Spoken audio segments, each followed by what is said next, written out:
अस्सलाम वालेकुम नाजरीन, आप देख रहे हैं INN चैनल। मैं हूं शेख अहमद अली।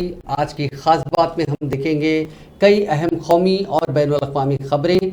वज़ीर आज़म नरेंद्र मोदी ने गुजरात में केवड़िया के एकता नगर में स्टैचू ऑफ लिबर्टी में माफ़ कीजिएगा स्टैचू ऑफ यूनिटी में मिशन लाइफ का आगाज़ किया। इस मौके पर एक इज्तिमा से खिताब करते हुए वज़ीर आज़म ने बताया कि Hindustan secretary general Antonio Guterres के लिए एक दूसरा घर है और उन्होंने अपनी नौजवानी के दिनों में कई मरतबा हिंदुस्तान का सफ़र किया था। उन्होंने मजीद कहा कि हिंदुस्तान में गोवा की रियासत के साथ गुतरेस का आबाई ताल्लुक़ है। वज़ीर आज़म ने हिंदुस्तान का दौरा करने के लिए गुतरेस का शुक्रिया अदा किया और इस दौरे को एक अहम मौका करार दिया। वज़ीर आज़म ने इस बात को उजागर किया कि गुजरात में उनका खैर मकदम करना ऐसा है जैसे कि कुंबे के किसी फ़र्द का खैर मकदम किया गया हो। वज़ीर आज़म ने इस हिमायत पर खुशी का इजहार किया जो मिशन लाइफ पहल शुरू किए जाने पर हासिल हुई। उन्होंने इस शानदार मौके पर मुबारकबाद के पैगाम भेजने के लिए तमाम मुल्कों के सरबराहों का शुक्रिया अदा किया।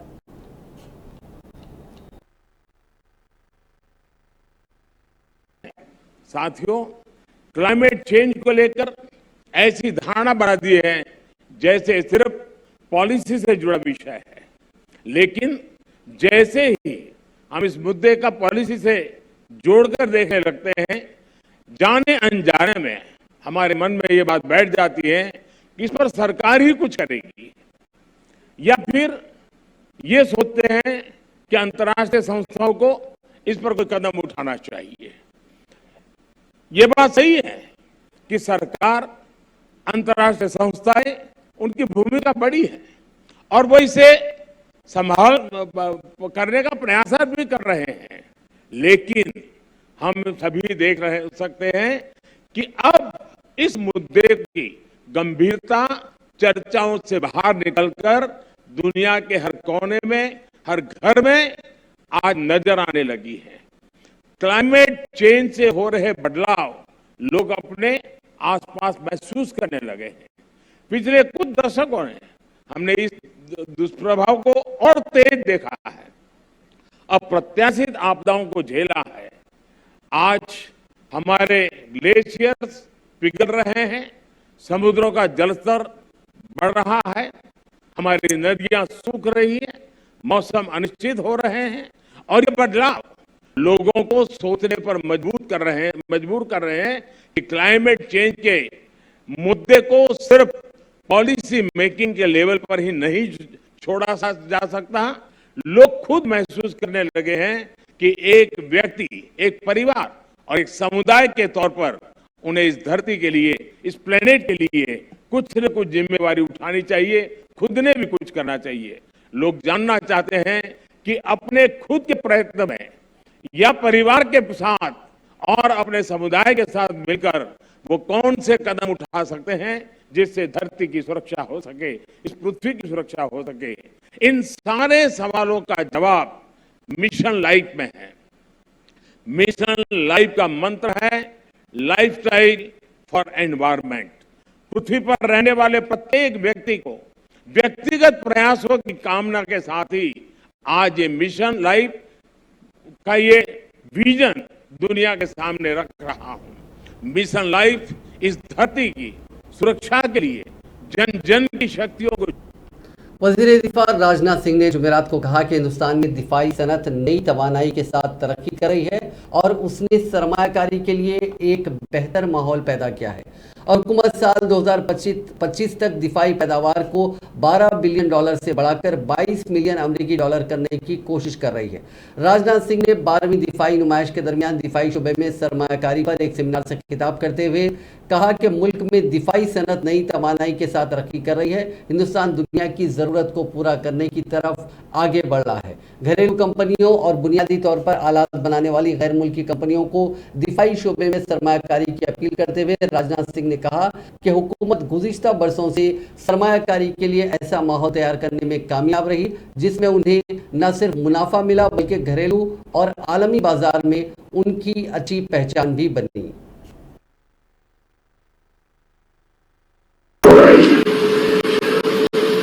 पिछले कुछ वर्षों में सरकार द्वारा उठाए गए कदमों की एक झलक यदि आप देखेंगे तो पाएंगे कि हमारी नेशनल सिक्योरिटी को मजबूत करने के क्रम में हमारी डिफेंस इंडस्ट्री को बहुत अपार जिसे कहा जाए अनपैरेलल अपॉर्चुनिटी मिली है। और हमारी डिफेंस इंडस्ट्री के सामने ये अवसर कैपिटल के रूप में आया है और टेक्नोलॉजी के रूप में आया है, रिसर्च एंड डेवलपमेंट के टेम्पर के रूप में आया है और सबसे महत्वपूर्ण एक विशाल मार्केट के रूप में भी आया है। और जैसा कि आप सभी अवगत हैं कि इस साल फरवरी के बजट में कैपिटल एक्विजिशन बजट का 68% यानी लगभग 85,000 करोड़ रुपए 2022-23 में डोमेस्टिक इंडस्ट्री के लिए निर्धारित किया गया है प्रोक्योरमेंट के लिए। इसके अलावा डोमेस्टिक कैपिटल प्रोक्योरमेंट का 25% जो कि 21,000 करोड़ रुपए से अधिक बनता है प्राइवेट इंडस्ट्री, एमएसएमई और स्टार्टअप्स को प्रमोट करने के लिए निर्धारित किया गया है। ये सभी स्टेप डिफेंस सेक्टर में सेल्फ रिलायंस के हमारे जो संकल्प है उसके एक्सप्रेशन है, उसकी अभिव्यक्ति है। और साथियों, डिफेंस प्रोडक्ट्स की न केवल खरीद का साधन बल्कि वर्ल्ड क्लास टेक्नोलॉजी डेवलप करने का उद्देश्य भी हमारे सामने पूरी तरह से स्पष्ट है। और इसलिए सरकार ने पहली बार डिफेंस R&D बजट का 25% शेयर इंडस्ट्री, स्टार्टअप और एकेडमिया के लिए रखा है। और हम डिफेंस सेक्टर में एमएसएमई और स्टार्टअप की भूमिका को भली बात समझते हैं। इसलिए एमएसएमई और स्टार्टअप के लिए अधिक अवसर पैदा करने के लिए डिफेंस इंडोनेशन स्टार्टअप चैलेंज और टेक्नोलॉजी डेवलपमेंट फंड के स्कोप को और अधिक हमारे यहां एक्सपेंड किया गया है। और साथियों, जब मैं हमारी डिफेंस इंडस्ट्री के सामने इन अपॉर्चुनिटीज की मैं बात कर रहा हूं तो हमारे आर्म फोर्सेस को इंडस्ट्री से क्या क्या रक्षाएं हैं, मैं उस पर भी कुछ बातें इसी मंच से रखना चाहूंगा। हम अपने सामाजिक जीवन में रोजाना कई प्रकार की वस्तुओं का उपयोग करते हैं, कई प्रकार की हम टेक्नोलॉजी का भी उपयोग करते हैं और कई बार वे वस्तुएं या हिंदुस्तान के दौरे पर मौजूद अक़वाम मुत्तहिदा के सेक्रेटरी जनरल एंटोनियो गुतरेस ने हिंदुस्तान को अक़लियतों के हकूक़ के तहफ़्फ़ुज़ का दर्ज दिया। IIT मुंबई के तुलबा से खिताब करते हुए चाशुमे के रोज़ उन्होंने कहा कि दुनिया में क़बूलियत और साख अपने यहाँ के इंसानी हुकूक के तहफ़्फ़ुज़ से ही हासिल की जा सकती है। गुतरेस ने कहा कि यहाँ इंसानी हुकूक के एहतराम के लिए मजबूत अज़्म ज़ाहिर करने से ही हिंदुस्तान के अल्फाज को दुनिया भर में मकबूलियत और एतबार मिल सकता है। अक़वाम मुत्तहिदा के सेक्रेटरी जनरल एंटोनियो गुतरेस का कहना था कि इंसानी हुकूक की आलमी काउंसिल के रुकन की हैसियत से हिंदुस्तान की जिम्मेदारी है कि वो इंसानी हुकूक के कारकुनों, सहाफ़ियों, तुलबा और असातिज़ा की आज़ादी और उनके हुकूक का तहफ़्फ़ुज़ करे। उन्होंने कहा कि कसरतियत का हिंदुस्तानी मॉडल एक सादा लेकिन गहरी समझ पर मबनी है। तनूअ एक ऐसी खूबी है जो आपके मुल्क को मजबूत बनाती है। ये समझना हर हिंदुस्तानी का पैदाइशी हक है, लेकिन ये इसकी ज़मानत नहीं है। इसे हर रोज़ बेहतर और मजबूत बनाया जाना चाहिए।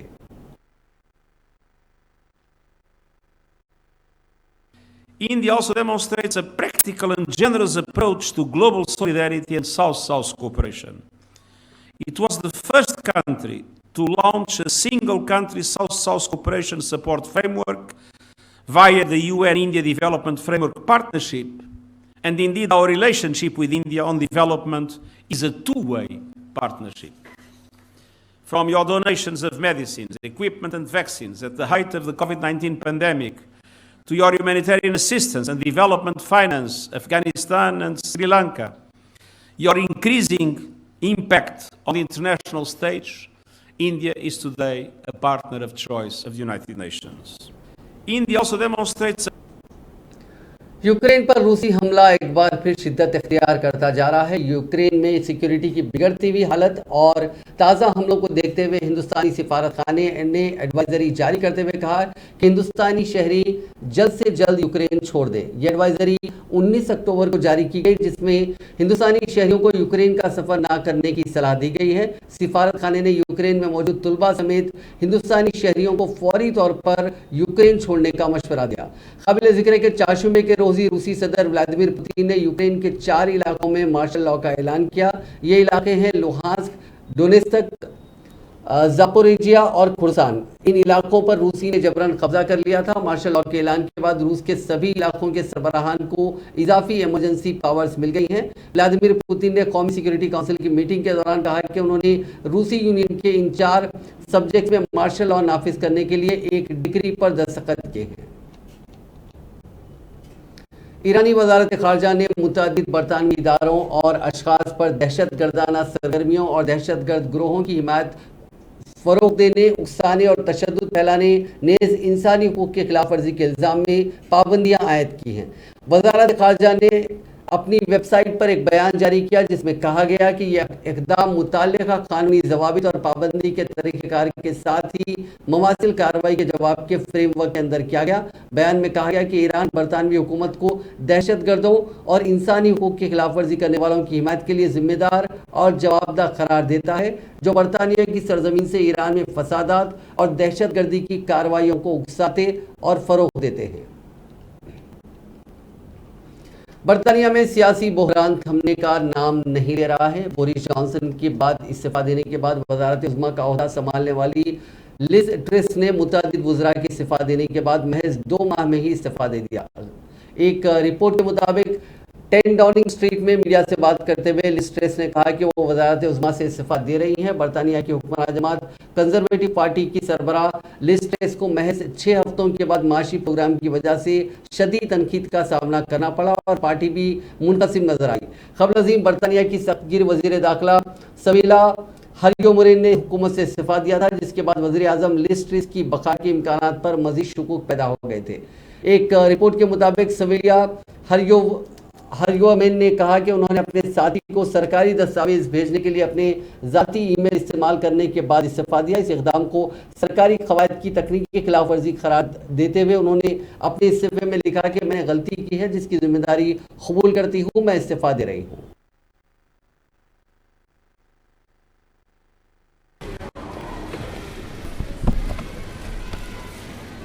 I came into office at a time of great economic and international instability. Families and businesses were worried about how to pay their bills. Putin's illegal war in Ukraine threatens the security of our whole continent, and our country has been held back for too long by low economic growth.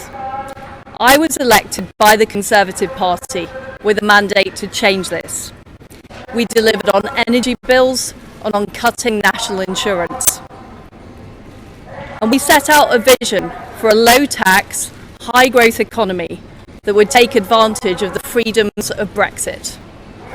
I recognise, though, given the situation, I cannot deliver the mandate on which I was elected by the Conservative Party.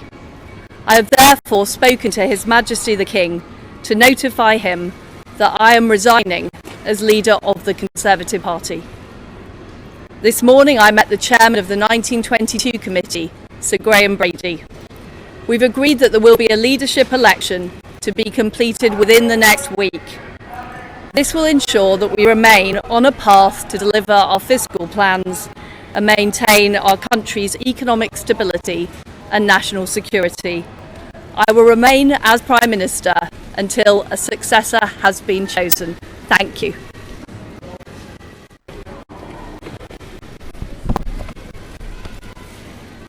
I came into Indonesia में Jakarta Islamic centre grand mosque के अजीम गुंबद में आग लग गई। इसके बाद गुंबद ढह गया। हादसे में कोई हलाक या जख्मी नहीं हुआ। गल्फ टुडे की रिपोर्ट के मुताबिक हादसा मकामी वक्त के मुताबिक 19 अक्टूबर को दोपहर करीब 3 बजे हुआ। इसका वीडियो सोशल मीडिया पर वायरल हो रहा है। वीडियो में मस्जिद के ढहने से ठीक पहले से गुंबद में आग की लपटें और धुआं निकलता देखा जा सकता है। आग लगने की वजूहात का अभी पता नहीं चल सका। मौके पर पहुंची पुलिस ने कहा कि हम आग लगने की वजूहात की जांच कर रहे हैं। मस्जिद की मरम्मत का काम कर रहे कॉन्ट्रैक्टर कंपनी के 4 मजदूरों से पूछताछ की जा रही है। इंडोनेशिया ने मुल्क में सभी सिरप और लिक्विड दवाओं की बिक्री पर बैन लगा दिया है। हुकूमत ने फैसला 99 बच्चों की मौत के बाद लिया। जानकारी के मुताबिक इन बच्चों को लिक्विड दवाओं के इस्तेमाल से एक्यूट किडनी इंजरी हुई थी।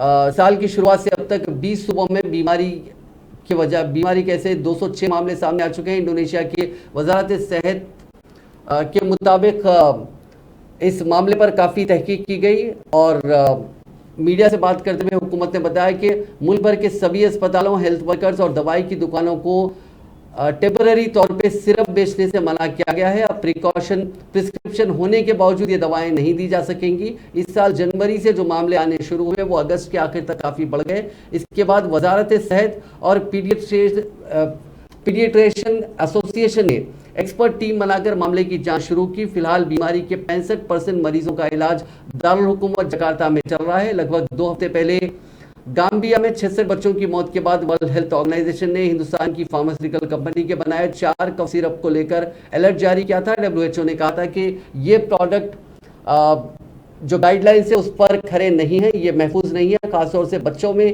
इनके इस्तेमाल से संगीन मसाइल या फिर मौत का खतरा है। हेल्थ एजेंसी की माने तो बच्चों की मौत गुर्दों की हालत बेहद खराब हो जाने की वजह से हुई। हिंदुस्तान में इस मामले की जांच जारी है। इंडोनेशिया की फूड एंड ड्रग एजेंसी का कहना है कि गाम्बिया में बिकने वाली कफ सिरप मुल्क में मकामी तौर पर अवेलेबल नहीं है। साथ ही इसमें मौजूद इंग्रेडिएंट्स मुल्क में बैन कर दिए गए हैं। अब इंडोनेशिया में बिकने वाली किसी भी चाइल्ड मेडिसिनल सिरप में ये इंग्रेडिएंट्स नहीं मिलेंगे। यूरोप महंगाई से जूझ रहा है। यहाँ महंगाई की शरह पिछले 11 साल के रिकॉर्ड 8.9% के लेवल पर है। महंगाई से सबसे ज्यादा मुतासिर फ्रांस है। फ्रांस में आम लोग सैलरी बढ़ाने की मांग को लेकर सड़कों पे उतर आए हैं। इनका कहना है कि महंगाई इतनी तेज है कि नॉर्मल सैलरी में गुजारा मुश्किल है। इससे पहले फ्रांस में ऑयल कंपनियों के मुलाजिमीन ने काम बंद कर सैलरी बढ़ाने की मांग की थी। अब ईंधन की किल्लत पैदा हो गई है। इसके बाद आम लोग भी लाखों की तादाद में सड़कों पर उतरे हैं। फ्रांस के सदर इमैनुअल मैक्रोन को भी लोगों की मुखालिफत का सामना करना पड़ा है।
डॉलर के मुकाबले रुपए की कदर में कमी का सिलसिला जारी है। हर रोज रुपए की कदर में कमी के नए रिकॉर्ड बन रहे हैं। आज रुपया $1 के मुकाबले 83 रुपये 8 पैसे की सबसे कम तरीन सतह पर पहुंच गया।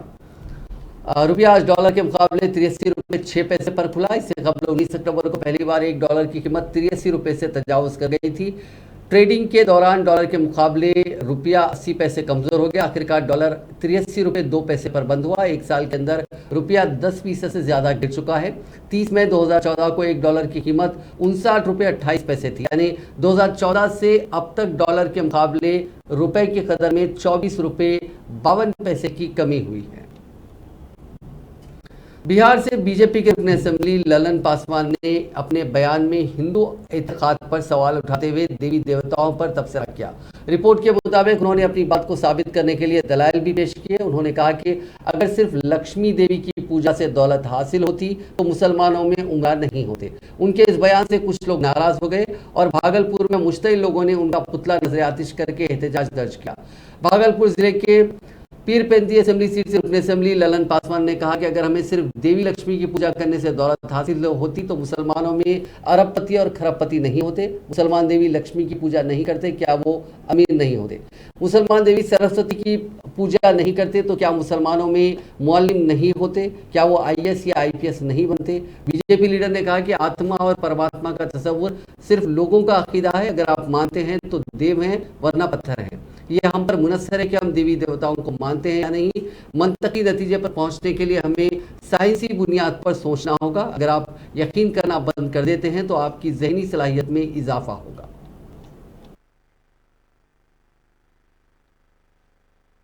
मानो तो देव नहीं तो पत्थर।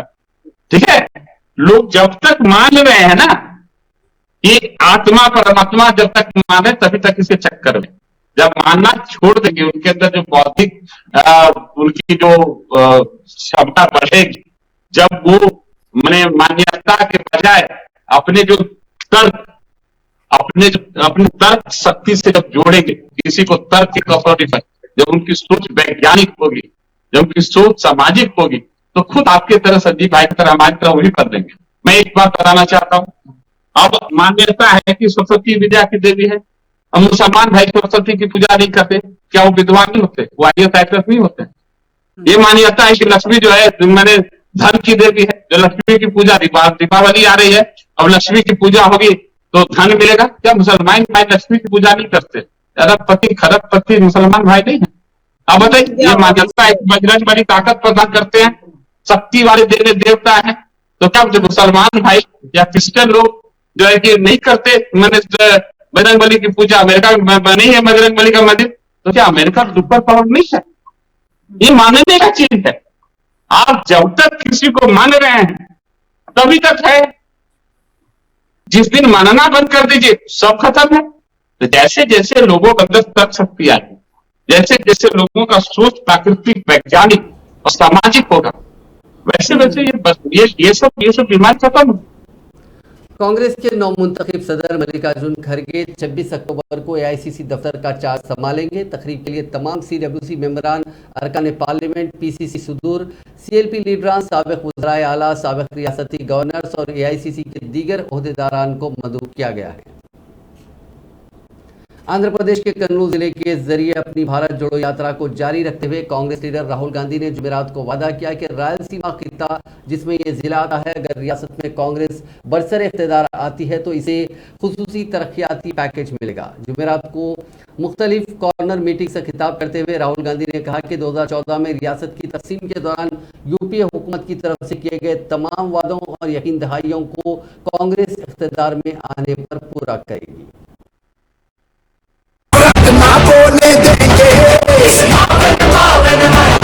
हम अमन के फूल खिलाएंगे, महंगाई को झटका के मारेंगे, बेरोजगारी से पंजा लड़ाएंगे, उन्नति का हाथ बढ़ाना है, सद्भाव का साथ बढ़ाना है, साथ हमारे कौन चलेगा, साथ हमारे कौन चलेगा, साथ हमारे कौन चलेगा।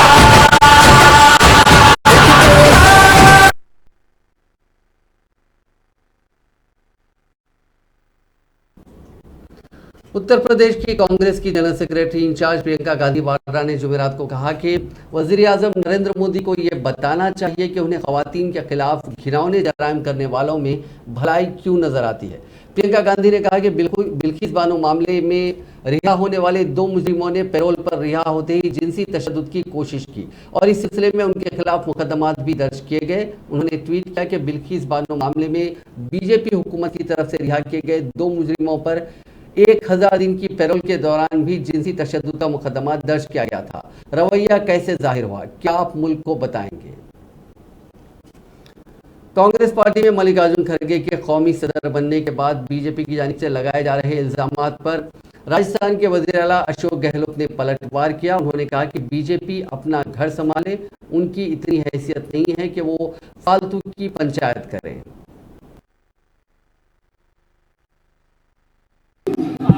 सरकार दे रही सब्सिडी दे रही है खाना खाने वाले को 8 रुपए देना पड़ रहा है खुद को, बहुत पॉपुलर हो रही है। तो मैंने कहा जितने जनप्रतिनिधि है चुने हुए, चाहे एमएलए MP हो, चाहे वो मेयर हो, पार्षद हो या सरपंच हो, कोई भी हो, वो जब कोई मौका लगे महीने में कम से कम एक बार जाए खाना खाने वहाँ पर।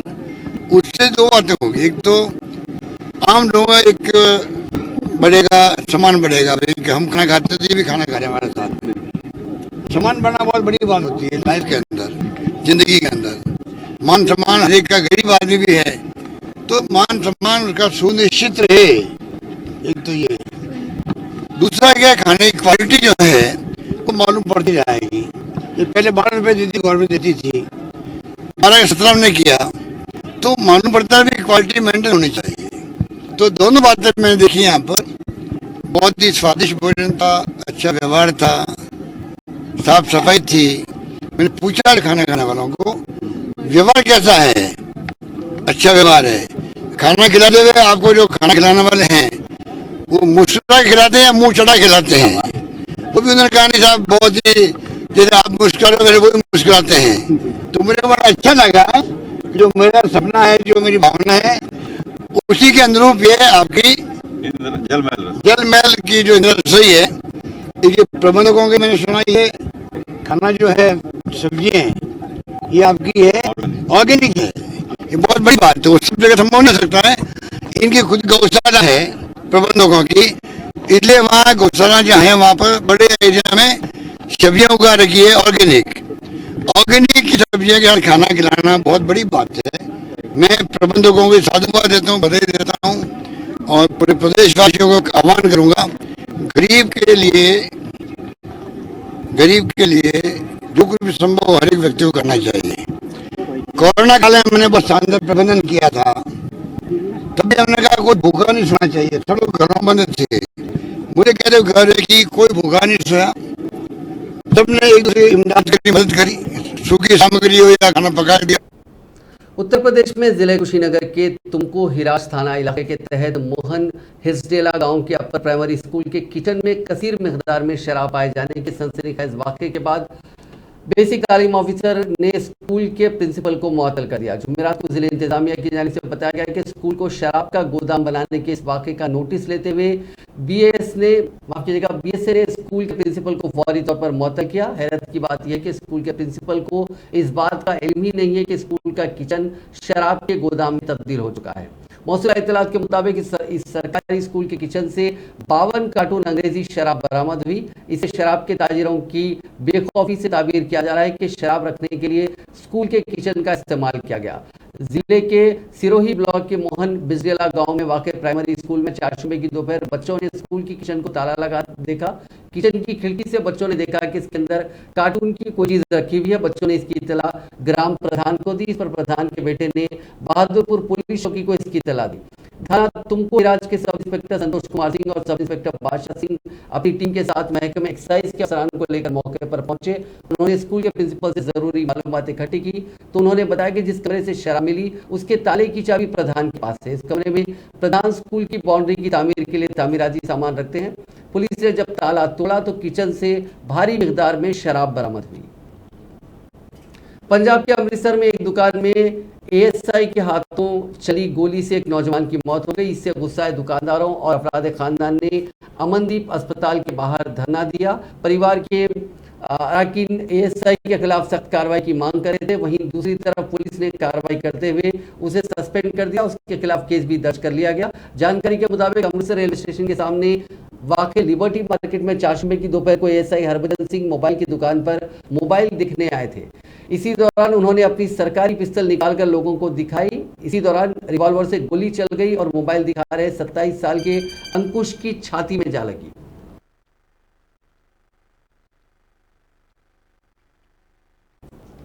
मध्य प्रदेश के छतरपुर में सिस्टम पर सवाल खड़े करने वाला वीडियो सामने आया। जिले अस्पताल में 4 साल की मासूम की मौत हो गई। एम्बुलेंस नहीं मिली तो उसका मामा लाश को कंधे पर रखकर ले गया। काफी दूर तक पैदल चलने के बाद वो बस पकड़कर अपने गांव गया। छतरपुर जिले हेडक्वार्टर से 40 किलोमीटर दूर बाजना के पाटन गांव में रहने वाले बच्चे के मामा किशोर अहिरवार ने बताया कि चारशुमे की दोपहर 10 बजे उनकी भांजी प्रीति अपनी 2 सहेलियों के साथ नदी किनारे खेल रही थी। वो भी नदी के पास एक एरिया गीला है, वो उस वजह से प्रीति मिट्टी में दब गई। उसके साथ खेल रही 2 सहेलियों ने शोर मचाया, उनकी आवाज़ सुनकर वहां पहुंचे। इस लड़की को बाद में अस्पताल ले जाएगा। बाद में इसकी मौत हो गई। जब लाश घर ले जाने की बारी आई तो उस वक्त एम्बुलेंस मांगी गई, लेकिन एम्बुलेंस नहीं मिली। 2 घंटे तक अस्पताल में यहाँ वहाँ भटकने के बाद वो काफ़ी कोशिश करते रहे। रात होने वाली थी तो उन्होंने बच्ची को चादर से लपेटा और कंधे पर रखकर पैदल ही चल दिए। एक चौराहे से रिक्शा पकड़कर पुराना बिजावर नाका पहुंचे, वहां से बस से गांव पहुंचे। आपको बता दें कि ऐसे बहुत सारे वीडियोस मध्य प्रदेश और उत्तर प्रदेश से आए हैं जहां डेड बॉडीज को ले जाने के लिए सरकारी एम्बुलेंस तक मौजूद नहीं है। नाजरीन, आज की खास बात में बस इतना ही। आपसे कल मुलाकात होगी नई खबरों के साथ। आप देखते रहिए INN चैनल।